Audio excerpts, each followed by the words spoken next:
Bismillahirrahmanirrahim. Assalamualaikum warahmatullahi wabarakatuh. Waalaikumsalam warahmatullahi wabarakatuh. Terima kasih kepada semua hadirin yang hadir pada hari ini untuk sama-sama kita membincangkan, untuk sama-sama menyaksikan perbincangan kami pada hari ini berkaitan dengan topik kita, iaitu mengapakah belajar di IPG ini menjadi satu rebutan untuk pelajar-pelajar lepasan SPM. Jadi, sebelum saya membawa anda semua ke kajian yang lebih mendalam berkaitan dengan topik kita pada hari ini, suka untuk saya mengingatkan kepada semua bahawa profesi perguruan ini pada asalnya tidak menjadi satu rebutan buat masyarakat. Mengapa saya mengatakan begitu pada perbincangan kita pada hari ini? Pada era 2000, profesi perguruan ini tidak menjadi pilihan kerana pada pandangan masyarakat, profesi perguruan ini kurang memberi pendapatan yang lebih berbanding dengan profesi-profesi yang lebih kepada perindustrian, perubatan, perkilangan dan sebagainya yang lebih menjamin kehidupan mereka.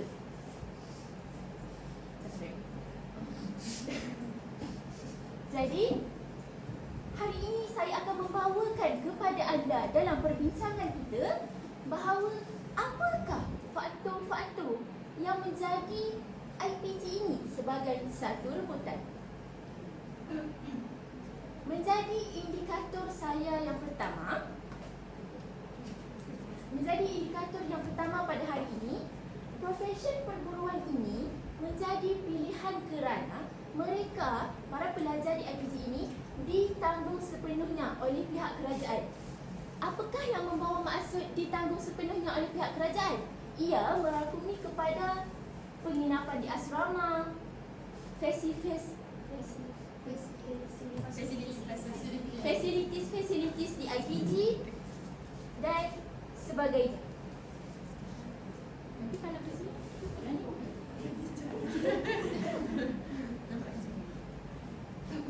Apakah yang membawa maksud ditanggung sepenuhnya oleh pihak kerajaan ini? Ditanggung sepenuhnya ini merangkumi aspek penginapan. Seperti mana yang kita tahu, sebagai seorang pelajar IPG, kita ini diberikan tempat penginapan berbeza dengan pelajar-pelajar di IPTA dan IPTS lain yang kadang-kala pada awalnya mereka sudah perlu mencari tempat penginapan sendiri seperti rumah sewa. Tambahan lagi, di IPG juga terdapat fasiliti yang disediakan seperti stadium, padang bola dan sebagainya untuk kita melakukan aktiviti-aktiviti yang sesuai. Sebagai saya memberi satu contoh kepada anda semua pada hari ini, terdapat IPTA atau IPTS yang di mana apabila seseorang pelajar atau sekumpulan pelajar itu ingin mengadakan pertandingan atau sebagainya, mereka perlu menyewa fasiliti di luar. Contohnya di Universiti Malaya, bahawa mereka perlu menyewa dewan yang memerlukan harga yang tinggi. Berbeza pula di IPG bahawa kita boleh mendapatkan itu semua secara percuma. Tambahan lagi, selain daripada disediakan kemudahan-kemudahan yang ditanggung sepenuhnya oleh pihak kerajaan, pelajar di IPG ini juga disediakan allowance setiap bulan sepanjang 5 tahun pengajian. Apakah yang dimaksudkan dengan disediakan allowance ini? Allowance ini membantu mereka untuk menjalani kehidupan seharian tanpa perlu merisaukan untuk seperti bayaran PTPTN seperti pelajar di luar IPG. Jadi, untuk meneruskan perbincangan kita pada hari ini, saya menyerahkan bagi pandangan Aminul Ashiqi. Silakan. Saya setuju dengan topik dan hujahan yang dibincangkan oleh saudari Adlina. Tapi saya juga ingin menambah sedikit berkaitan dengan mengapa peluang belajar di IPG menjadi rebutan para pelajar lepasan SPM pada masa kini. Saya mendapati bahawa rebutan ini terjadi disebabkan oleh cara berfikir masyarakat, kaum sosial dalam kalangan masyarakat kita. Sama ada dari segi pemikiran ibu bapa, pemikiran pelajar selepas SPM, pemikiran masyarakat sendiri dan juga pemikiran guru-guru itu sendiri. Saya mendapati bahawa ibu bapa dapat memastikan keselamatan anak-anak dari segi keselamatan, kebajikan dan juga kesihatan ketika menghantar anak-anak di IPG.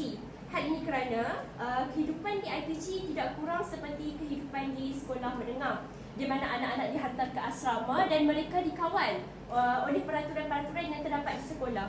Hal itu berlaku sedemikian di IPG.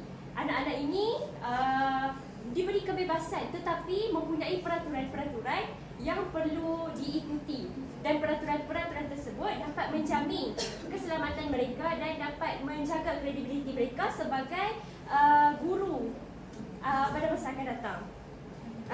Guru-guru atau pensyarah juga di IPG mempunyai perwatakan yang sangat prihatin. Begitu juga dengan rakan-rakan dan juga senior ataupun kakak-kakak pada tahun-tahun sebelumnya.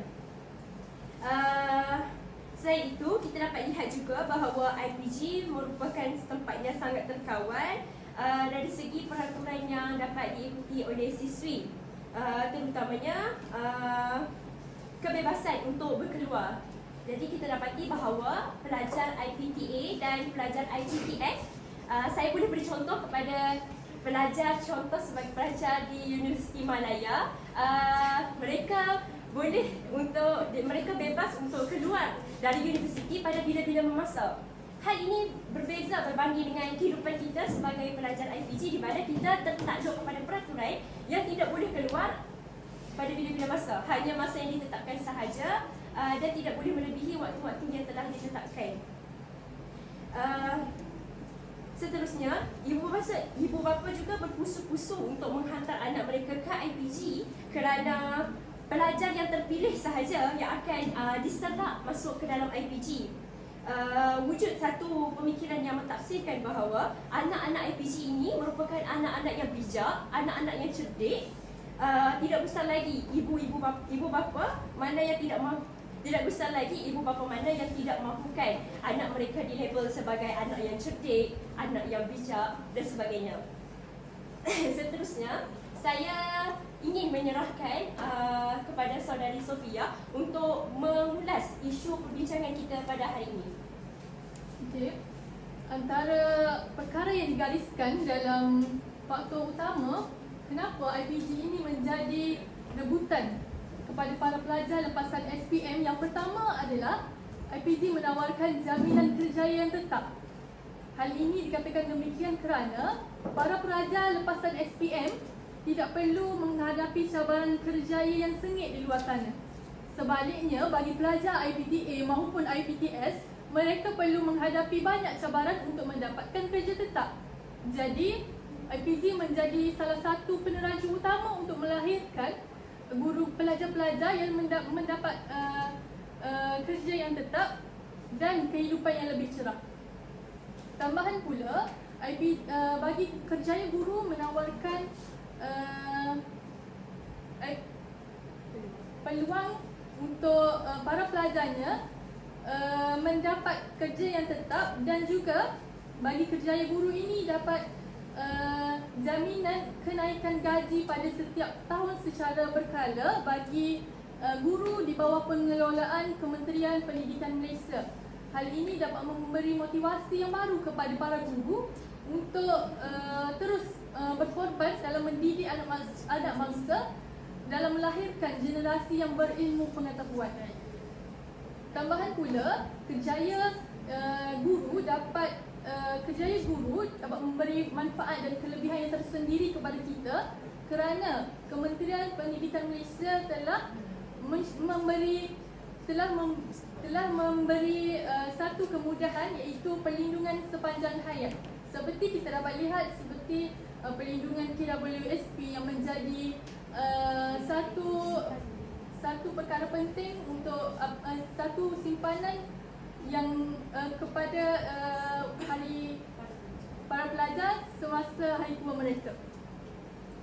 Jadi, boleh saudari Adina menjelaskan isi yang kedua? Baiklah, saya akan meneruskan perbincangan kita pada hari ini berkaitan dengan topik yang dibincangkan. Seterusnya, IPG ini menjadi satu rebutan kerana IPG ini menjadi rebutan adalah disebabkan oleh minat minat mereka tersendiri untuk menceburi bidang perguruan, dan juga mereka merasakan bahawa IPG ini adalah salah satu tempat yang terbaik untuk melatih diri mereka dengan bidang yang ingin diceburi, dengan bidang yang diminati. Saya berikan satu contoh kepada anda semua.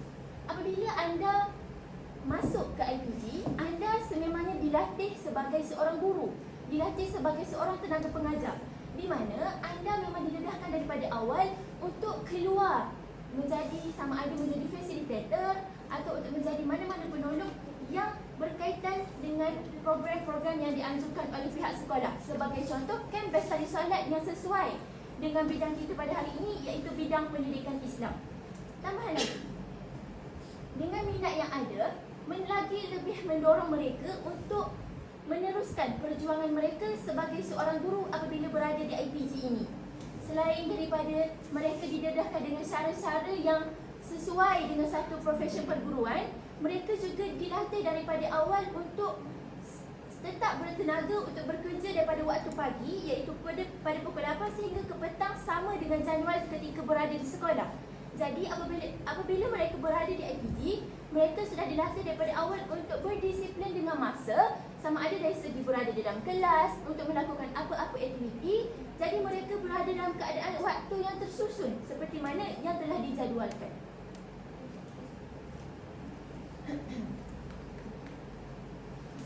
Jadi saya memberikan perbincangan ini seterusnya kepada Aminul untuk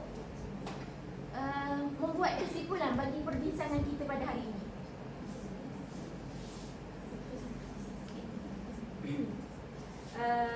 Untuk kelebihan yang seterusnya, apabila kita berada di IPG, saya akan terus kepada fakta utama kita, iaitu suasana pembelajaran di IPG. Sebagaimana yang kita tahu, pelajar-pelajar IPG mempunyai bilangan yang sedikit berbanding dengan pelajar-pelajar yang berada di IPTA ataupun yang di IPTS. Jadi bilangan di dalam satu kelas tidak kurang lebih daripada 20 orang pelajar. Jadi bilangan yang kecil ini bukan sahaja memudahkan pergerakan pelajar jika ingin melakukan tugasan dalam berkumpulan, malahan pelajaran yang disampaikan oleh para pensyarah juga akan mudah diserap dan mudah difahami oleh para pelajar. Maafkan saya. Suka untuk saya kongsikan bahawa ilmu itu tidak datang bergolek. Jadi dengan bilangan yang kecil ini, para pelajar yang kurang faham berkaitan dengan satu persoalan ataupun satu pelajaran yang mereka pelajari, mereka tidak akan tersisih dengan kurikulum. Malahan hal ini juga akan membentuk mereka menjadi seorang yang disenangi kerana mereka akan bersuka bertanya kepada pensyarah dan sebagainya. Selain itu, kebanyakan IPG mempunyai bilangan pelajar lelaki dan perempuan yang sama bilangannya.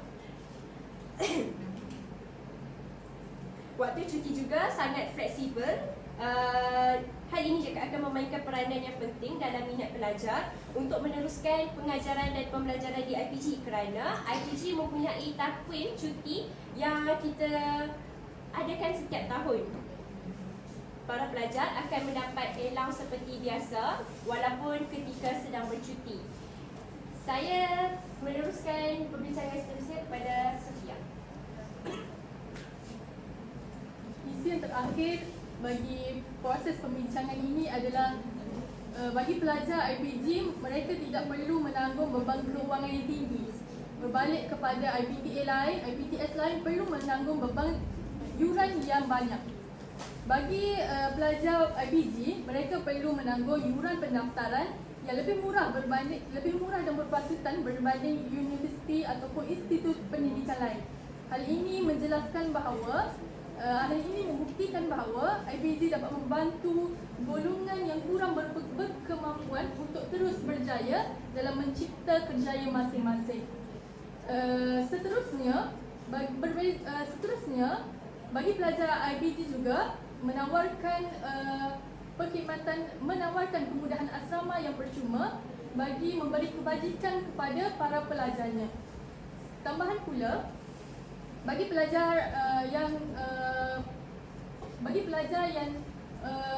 belajar di Institut Pendidikan Guru, mereka juga perlu disediakan pelbagai keistimewaan yang lain seperti tempat melakukan aktiviti sukan, tempat beribadah, asrama yang mencukupi, asrama yang lengkap dan sebagainya. Ini membuktikan bahawa IPG menjadi salah satu ruang dan peluang bagi pelajar untuk mencapai kerjaya masing-masing. Jadi saya serahkan kepada Aminul untuk meneruskan perbincangan kita yang terakhir. Saya meneruskan perbincangan dengan penutup di mana berdasarkan hujah-hujah yang telah dibincangkan oleh saya, saudari Adlina dan saudari Sofia, jelas sudah bahawa IPG ini sudah mendapat tempat dalam kalangan masyarakat di negara kita. Di samping itu, dengan berbagai kelebihan ilmu yang dipelajari di IPG, kita dapat menimba pengalaman dan boleh aplikasikannya jika sudah bergelar sebagai seorang guru di masa akan datang.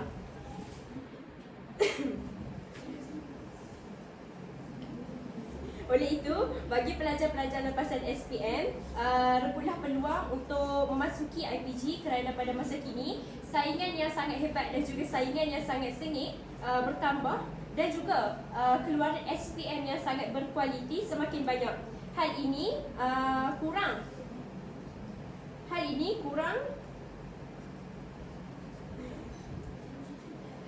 kerana pekerjaan guru merupakan pekerjaan yang sangat mulia. Jaminan juga kepada kepada generasi muda pada masa akan datang.